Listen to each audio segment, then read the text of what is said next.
നന്മയും തിന്മയും എന്ന വിഷയമാണ്, ശ്രദ്ധേയമായ വിഷയമാണ്. സംഭവങ്ങൾ ഇപ്പോൾ എത്രത്തോളം പ്രഭാഷണം നടത്തിയാലും സോഷ്യൽ മീഡിയയിൽ നിന്ന് ജനങ്ങളൊന്നും പുറകോട്ട് പോവുകയില്ല, അത് ഉറപ്പായ കാര്യം തന്നെയാണ്. ഇനി വാട്സപ്പ് വേണ്ട, ഫേസ്ബുക്ക് വേണ്ട, അത് നെറ്റ് വേണ്ട, ഇത് വേണ്ട, ഇത് വേണ്ട എന്നൊക്കെ നമ്മൾ പ്രസംഗിക്കുന്നത് നമ്മൾ തന്നെ നെറ്റുമായിട്ട് ബന്ധപ്പെട്ട് ഫേസ്ബുക്കുമായിട്ടും വാട്സപ്പുമായിട്ടും ഒക്കെ നമ്മൾ ബന്ധപ്പെടും. സ്വാഭാവികമായിട്ട് ഇതെല്ലാം നമുക്ക് ഇന്നത്തെ സാഹചര്യത്തിൽ അനുവദനീയമായ കാര്യങ്ങളാണ്. അത് ഉപയോഗിക്കുന്നത് അത് ഹലാലായ മാർഗത്തിലൂടെ ഉപയോഗിക്കുക. ഹലാലല്ലാത്ത മാർഗത്തിലൂടെ നമ്മൾ ഉപയോഗിക്കാതിരിക്കാനുള്ള ഒരു ശ്രദ്ധ നമ്മൾ ഉണ്ടാക്കിയെടുക്കുക. അതാണ് നമ്മുടെ നസീഹത്ത് കൊണ്ടുള്ള ഉപദേശം. കാരണം നമുക്കെല്ലാം ഇന്നത്തെ കാലഘട്ടത്തിൽ ലോകത്തെമ്പാടുമുള്ള സഹോദരങ്ങൾ ഈ സോഷ്യൽ മീഡിയയിലൂടെ നമ്മുടെ ഭാഷണങ്ങൾ വീക്ഷിക്കുന്നു, അത് കേൾക്കുന്നു, അത് കാണുന്നു. ഇവിടെ നമ്മളൊരു ദുആ ചെയ്യുമ്പോൾ എത്രയോ ഘാതങ്ങൾക്കപ്പുറത്ത് നിന്നുകൊണ്ട് അവർ ആമീൻ പറയുന്നു, അവർക്കും ഒരു മനസ്സമാധാനം ഉണ്ടാകുന്നു. ഉപ്പള ഗേറ്റിലുള്ള സഹോദരങ്ങൾ വിദേശത്ത് ജോലി ചെയ്യുമ്പോൾ ഇവിടെ നിന്ന് കാണുമ്പോൾ അവർക്കും ഒരു സന്തോഷം. ഇവിടെ ദുആ ചെയ്യുന്ന ഈ സദസ്സിലെ ആമീൻ അവർക്ക് പിടിക്കാനും അവർക്ക് ആമീൻ പറയാനും ഒരു സന്തോഷവും ഒരു സാഹചര്യവും. സ്വന്തം നാട് കാണാം, നാട്ടുകാരെ കാണാം, ഇവിടെ നടക്കുന്ന സംവിധാനങ്ങളെല്ലാം ഒന്ന് കണ്ട് ആസ്വദിക്കാനുള്ള ഒരു സാഹചര്യവും അവർക്കുണ്ടാകുമ്പോൾ സോഷ്യൽ മീഡിയയിൽ കൂടെ നന്മകൾ ഉണ്ട് എന്നാണ് നമുക്ക് മനസ്സിലാക്കാൻ കഴിയുന്നത്. എത്രയോ വഅലുകൾ നമ്മുടെ സഹോദരങ്ങളടക്കം എത്രയോ പേര് വഅലുകൾ കേൾക്കുന്നു, ആ വഅലുകൾ ഷെയർ ചെയ്യുന്നു. എത്രയോ നല്ല നല്ല മെസ്സേജുകൾ നൽകുന്നു, അത് ഷെയർ ചെയ്യുന്നു. രോഗികളായ സഹോദരങ്ങളെ സഹായിക്കാൻ വേണ്ടിയിട്ട് ഒരു പ്രഖ്യാപനങ്ങൾ നടക്കുന്നു, അതിനുവേണ്ടി ഒരു ഷെയർ ചെയ്ത് എല്ലാ മെസ്സേജ് ഗ്രൂപ്പുകളിലേക്കും ഓരോ വ്യക്തികളെയും അനൗൺസ്മെന്റ് ചെയ്ത് അറിയിക്കുമ്പോൾ എന്തെങ്കിലും ഒരു സഹായങ്ങളോ അതേപോലുള്ള രക്തമോ കിഡ്നിയോ ഇതുമായി ബന്ധപ്പെട്ട എന്ത് ആവശ്യങ്ങളുള്ളതും ഈ സോഷ്യൽ മീഡിയയിലൂടെ ജനങ്ങൾക്കതെല്ലാം പല സ്ഥലങ്ങളിലേക്കും അത് എത്തിക്കിട്ടുന്നു. അതുകൊണ്ട് അതിന് ഗുണമുണ്ട്, പക്ഷെ അതേപോലെ ദോഷവുമുണ്ട്. എല്ലാ വശങ്ങൾക്കും ഗുണവും ഒരു ദോഷവുമുണ്ട്.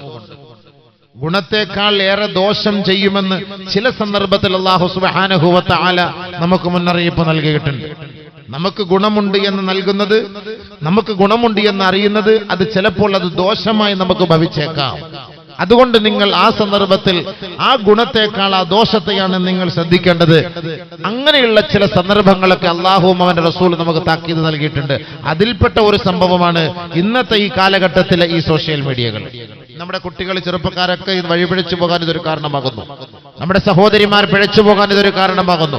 നമ്മുടെ സഹോദരങ്ങൾ പിഴച്ചു പോകാൻ ഇതൊരു കാരണമാകുന്നു. നമ്മുടെ സഹോദരിമാരുടെ കൈകളിലുള്ള മൊബൈലുകൾ, അതിൽ വരുന്ന ഓരോ മെസ്സേജുകൾ അത് എടുക്കാൻ കഴിയാതെ ഒരുപക്ഷെ അത് ഹാങ്ങിങ് ആയി പോയാൽ അത് ഏതെങ്കിലും മൊബൈൽ കടകളിൽ കൊണ്ട് കൊടുക്കുമ്പോൾ അവർ അതിനുള്ള മെസ്സേജുകൾ മുഴുവനും ഊറ്റിയെടുക്കുകയാണ്. അത് നമ്മൾ ആരും അറിയുന്നില്ല, രഹസ്യമായിട്ട്. അതുകൊണ്ട് ഞാൻ എല്ലാ പ്രഭാഷണങ്ങളിലും പറയും, നമ്മുടെ സഹോദരിമാർ മൊബൈൽ നമ്മൾ കടകളിൽ കൊണ്ട് കൊടുക്കരുത്. അത് കേടായി പോയാൽ അല്ലെങ്കിൽ അത്രയ്ക്കും വിശ്വസ്തരായ ആളുകളുടെ കൈകളിലേ കൊടുക്കാവൂ. പ്രത്യേകിച്ച് സ്ത്രീകൾ കൊണ്ടുപോയി മൊബൈൽ കടകളിൽ കൊടുത്താൽ പ്രത്യേകമായി അവർ അത് ഗവേഷണം നടത്തും. പുരുഷന്മാർ കൊണ്ടുപോയാൽ അങ്ങനെ ഗവേഷണം നടത്താറില്ല. അതുകൊണ്ട് നമ്മുടെ മൊബൈൽ കേടായാൽ നമ്മുടെ ആൺകുട്ടികളുടെ കയ്യിൽ കൊടുത്തു വിടണം, അങ്ങനെ ചെയ്യാവും. പക്ഷെ നമ്മുടെ സഹോദരിമാർ, ഞാനിങ്ങനെ കഴിഞ്ഞ ദിവസം കണ്ണൂർ ഒരു പരിപാടിയിൽ ഞാൻ അവിടെ ഒരു കടയിൽ നിൽക്കുമ്പോൾ ഒരു പെൺകുട്ടിക്ക് ഇതുപോലെ ഒരു മൊബൈൽ ഉണ്ട്. നമ്മുടെ മൊബൈൽ കടയിൽ, ഞാൻ മൊബൈൽ കടയിൽ പോയതാണ്, നമ്മുടെ ഒരു സുഹൃത്താണ്. അങ്ങനെ അവിടെ സംസാരിച്ചുകൊണ്ട് നിൽക്കുമ്പോൾ ഒരു മുതിർന്ന ഒരു പെണ്ണൊരു മൊബൈൽ ഉണ്ടെന്ന്, ഇതിൽ എന്തൊക്കെ ചെറിയ പ്രശ്നമുണ്ടെന്ന് ശരിയാക്കി തരാൻ പറഞ്ഞു. മുസ്ലിം പെണ്ണ. ഞാൻ പറഞ്ഞു, പെണ്ണെ, നീ എന്തടിസ്ഥാനത്തിലാണ് ഈ മൊബൈൽ കൊണ്ട് നീ കടക്കാരുടെ മുന്നിൽ കൊടുക്കുന്നത്? ഇതിനകത്തുള്ള രഹസ്യങ്ങൾ അല്ലെങ്കിൽ നിങ്ങളുടെ ഫാമിലി ഫോട്ടോ അല്ലെങ്കിൽ നിങ്ങളുടെ സീക്രട്ട് പ്രശ്നങ്ങൾ, വിഷയങ്ങൾ, മെസ്സേജുകൾ ഇതെല്ലാം ഇവർ ചോർത്തിയെടുക്കൂലേ? നീ എന്തടിസ്ഥാനത്തിലാണ് കൊണ്ട് കൊടുക്കുന്നത് വെച്ചപ്പോൾ അത് ഞങ്ങൾക്ക് വിശ്വാസമുള്ളവരായത് കൊണ്ട് വന്നതാണ് ഉസ്താദെ എന്ന് പറയും. കടക്കാരൻ വിശ്വാസമുള്ളവനായിരിക്കാം മുതലാളി, പക്ഷെ ആ കടയിൽ ഉള്ളവർ വിശ്വാസമുള്ളവരായിരിക്കുമോ? എല്ലാവരും ഇന്ത്യാന ഹോസ്പിറ്റലിൽ എത്തിവിച്ചാറിന്റെ എന്ന് പറഞ്ഞ് അമ്മ പോകും, കുറച്ച് പൈസ എല്ലാം കുറച്ച് തരുമെന്ന്. മൂപ്പിലവിടെ കാണൂലല്ലോ, അതല്ലേ സംഭവം. എല്ലാവരും നമ്മുടെ ലത്തീഫ്ചാന്റെ നമുക്ക് പോവാം, അവിടെ പോയാൽ നമുക്ക് ഉപ്പള ഗേറ്റുകാർക്ക് കുറച്ച് പൈസ എല്ലാം കുറച്ച് തരുമെന്ന് പറഞ്ഞ് നമ്മളവിടെ പോകും. മൂപ്പിലാണല്ലോ സംഭവം. ചെയർമാൻ ആയിരിക്കാം, അല്ലെങ്കിൽ അവിടുത്തെ MD ആയിരിക്കാം, ഒക്കെ ആയിരിക്കാം, സംഭവം ശരി തന്നെ ആയിരിക്കാം. ആളവിടെ കാണൂലല്ലോ. അദ്ദേഹത്തെ വിശ്വസിച്ചായിരിക്കും നമ്മൾ അവിടെ പോകുന്നത്. എന്ന് പറഞ്ഞല്ലോ, മൊബൈൽ കടക്കാരനെ വിശ്വസിച്ച് നമ്മൾ പോകും. പക്ഷെ മൊബൈൽ കടക്കാരൻ അവിടെ ഇല്ല, ജോലിക്കാരാണ്. അവർക്ക് നിന്റെ ചാരിത്രം എന്തെന്ന് അറിയില്ല. അവർ നിന്റെ രഹസ്യങ്ങളെല്ലാം ചോർത്തിയെടുക്കാൻ അവരത് കാരണമായി തീർന്നേക്കാം. അതുകൊണ്ട് ബഹുമാനമുള്ള സഹോദരന്മാരെ, മൊബൈൽ കൊണ്ട് നമുക്ക് ധാരാളം ഗുണങ്ങളുമുണ്ട്, ധാരാളം ദോഷങ്ങളുമുണ്ട്. ഇന്ന് നമ്മുടെ കാലഘട്ടത്തിൽ നമ്മുടെ ചെറുപ്പക്കാരായ കുട്ടികളുടെ കൈകളിൽ നമ്മുടെ മൊബൈൽ നമ്മൾ ഒഴിവാക്കണം. ഞാൻ ഈ അടുത്ത സമയത്ത്, കഴിഞ്ഞ ദിവസം ഞാനിവിടെ കാസർഗോഡ് ജില്ലയിൽ നമ്മുടെ നെല്ലിക്കുന്ന് പ്രഭാഷണത്തിന് ഞാൻ വന്നു. ഞാൻ ഇവിടെ നിന്ന് തിരിച്ച് നാട്ടിലേക്ക് പോകുമ്പോൾ എന്റെ വാഹനത്തിൽ ഒരു കൗൺസിലർ ഉണ്ടായിരുന്നു, ഒരു ഡോക്ടർ. അദ്ദേഹം ഈ കൗൺസിൽ ചെയ്യുന്ന ആളാണ്. കുറെ അനുഭവങ്ങൾ അദ്ദേഹവും ഞാനുമായിട്ട് ഇങ്ങനെ പങ്കിട്ടു. അദ്ദേഹത്തിന്റെ ജീവിതത്തിൽ വന്ന് സംഭവിച്ച ഓരോരോ സംഭവ വികാസങ്ങൾ അദ്ദേഹം എന്നോട് പറയുകയുണ്ടായി. അതിൽ അദ്ദേഹം പറഞ്ഞൊരു വാക്ക്, എന്നെ ഞെട്ടിപ്പിച്ചതും എന്നെ അത്ഭുതപ്പെടുത്തിയതുമായ ഒരു വാക്ക്, ദുബായിൽ അദ്ദേഹം ഈ അടുത്ത സമയത്ത് ഒരു കൗൺസിലിംഗിന്റെ പരിപാടിക്ക് പോയപ്പോൾ 3 വയസ്സായ ഒരു കുട്ടി സെക്സിന് അഡിക്റ്റ് ആയിപ്പോയി. 3 വയസ്സ്. നമ്മൾ വിശ്വസിക്കോ? കേരളക്കാരിയാണ്, ജില്ല ഒന്നും ഞാൻ പറയുന്നില്ല. അദ്ദേഹം എന്നോടെല്ലാം വളരെ വ്യക്തമായിട്ട് പറഞ്ഞു, മുസ്ലിം കുടുംബത്തിൽപ്പെട്ടവർ. 3 വയസ്സായ കുട്ടി, ആ കുട്ടിയുടെ കയ്യിൽ ഉമ്മയും ഉപ്പയും മൊബൈൽ കൊടുത്തു കളിക്കാൻ. നമ്മുടെ കുട്ടികൾ കയ്യിൽ മൊബൈൽ എടുക്കും, ഗെയിം കളിക്കട്ടെ എന്ന് പറഞ്ഞിട്ട് മൊബൈൽ കൊടുക്കും. ഇന്നത്തെ കൊച്ചു കുട്ടിയുടെ കയ്യിൽ നിങ്ങൾ മൊബൈൽ കൊടുത്തു നോക്ക്, കറക്റ്റായിട്ട് അത് എടുക്കും, അതിന്റെ മെസ്സേജുകൾ എടുക്കും, നമ്മളെ കോൾ ചെയ്യും. നമ്മുടെ കുട്ടികൾ 2 വയസ്സ് 3 വയസ്സുള്ള കുട്ടികൾ അത് മൊബൈൽ കൊടുത്തു നോക്ക്. ഉപ്പാന്റെ മെസ്സേജുകൾ എടുക്കുന്നത് കുട്ടികളാണ്. അതുകൊണ്ട് നമ്മൾ മനസ്സിലാക്കണം, ആ കുട്ടി 3 വയസ്സായ കുട്ടി 6 മാസമായിട്ട് ഈ മൊബൈലിലൂടെ ഈ സെക്സ് കാണുകയാണ്. അറിയുന്നില്ലല്ലോ കുഞ്ഞിന്, അത് കണ്ടപ്പോൾ ഒരു ആസ്വാദനം. അങ്ങനെ സ്ഥിരമായിട്ട് അത് കാണാൻ തുടങ്ങി. മാനസികമായ പ്രശ്നങ്ങളായി ആ പിതാവ് ആത്മഹത്യയുടെ വക്കിലേക്ക് വരെ എത്തി. കാരണം ആ പിതാവോ മാതാവോ ഇതൊന്നും കാണാറില്ല. പക്ഷെ ഈ മൊബൈൽ നമ്മൾ ഉപയോഗിക്കുമ്പോൾ, നിങ്ങൾ EP അബൂബക്കർ കാസിമി എന്ന് പറഞ്ഞൊരു അതിലൊരു നമ്മുടെ പേരടിക്കുന്ന സമയത്ത് ഒരു വാല് കേൾക്കാൻ വേണ്ടിയിട്ട് പേരടിച്ചാൽ തൊട്ടുമോൾ EP അബൂബക്കർ കാസിമി കാണും, തൊട്ട് താഴെ ചിലപ്പോ ഷക്കീലയും കാണും, ചിലപ്പോ സെക്സികളും കാണും, ഭാവനയും കാണും, കാവ്യ മാധവനും കാണും. അപ്പൊ ആളുകൾ പറയുന്നത് എന്താ? EP ഉസ്താദ് കാവ്യ മാധവൻ ഒരുമിച്ചിരുന്നു, EP ഉസ്താദ് മീര ജാസ്മിൻ ഒരുമിച്ചിരുന്നു, EP ഉസ്താദ് ഷക്കീലായി ഇതാ ചേർന്ന് നിൽക്കുന്നു. അങ്ങനല്ലേ പറയുള്ളൂ. എതിരാളികൾ നോക്കിയിരിക്കുകയാണ്, കൊള്ളാം, ഇത് മതി നമുക്ക്, ഇനി അടുത്ത മെസ്സേജ്, നമുക്കെതിരെ അടുത്ത പരിപാടിയായി. അങ്ങനെയല്ല ഇന്ന് മീഡിയകളിൽ കാണുന്നത്. ഒരാളെ നിന്ദിക്കലാണ്, ഒരാളെ നാണം കെടുത്തലാണ്, ഒരാളുടെ ഇസ്സത്തിനെ തകർക്കുന്നതിന് വേണ്ടിയാണ് ഇന്ന് നമ്മുടെ മുസ്ലിമീങ്ങൾ അടക്കമുള്ള സഹോദരങ്ങൾ മീഡിയകൾ ഉപയോഗിക്കുന്നത്. 1400 വർഷങ്ങൾക്ക് മുമ്പ് തന്നെ പരിശുദ്ധമായ ഖുർആനിൽ അല്ലാഹു സുബ്ഹാനഹു വ തആല ഇങ്ങനെയൊക്കെ ഒരു സംഭവം ഉണ്ടാകുമെന്ന് മനസ്സിലാക്കിക്കൊണ്ട് തന്നെയാണ് അല്ലാഹു സുബ്ഹാനഹു വ തആല സൂറത്തുൻ നൂറിലൂടെ ആയത്തിറക്കിയത്. ബിസ്മില്ലാഹിർ റഹ്മാനിർ റഹീം.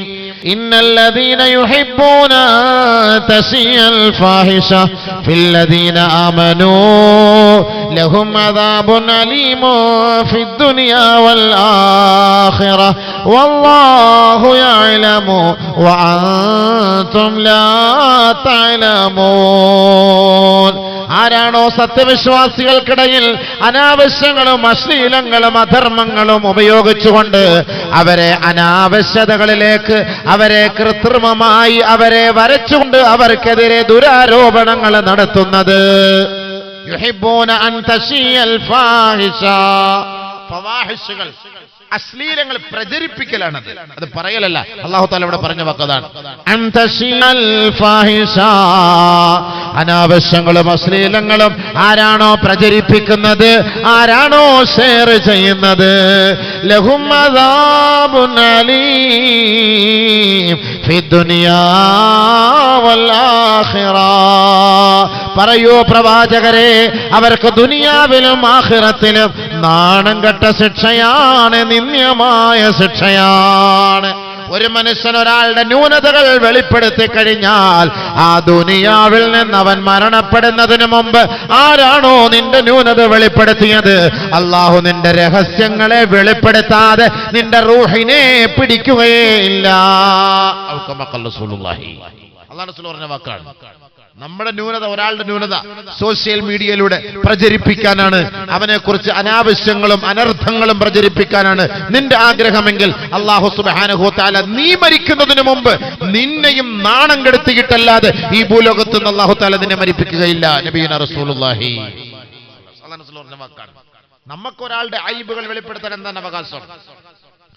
ഒരാളുടെ ന്യൂനതകൾ വെളിപ്പെടുത്താൻ മറ്റൊരാൾക്ക് എന്താണ് അവകാശം? അല്ലാഹു സത്താറുൽ ഉയൂബാണ്. ഐബുകളെ മറച്ചു വെക്കുന്നവനാണ് അല്ലാഹു. എത്ര പേരുടെ ഐബുകൾ, രഹസ്യങ്ങൾ അല്ലാഹു മറച്ചു വെക്കുന്നത്? പാതിരാത്രി എങ്ങാനും സൂര്യൻ ഉദിച്ചാൽ ഇവിടുത്തെ മാന്യന്മാരുടെ എല്ലാവരുടെ അവസ്ഥകൾ അറിയാൻ കഴിയുമായിരുന്നു, അവന്റെയൊക്കെ അവസ്ഥ എന്താണെന്നുള്ളത്.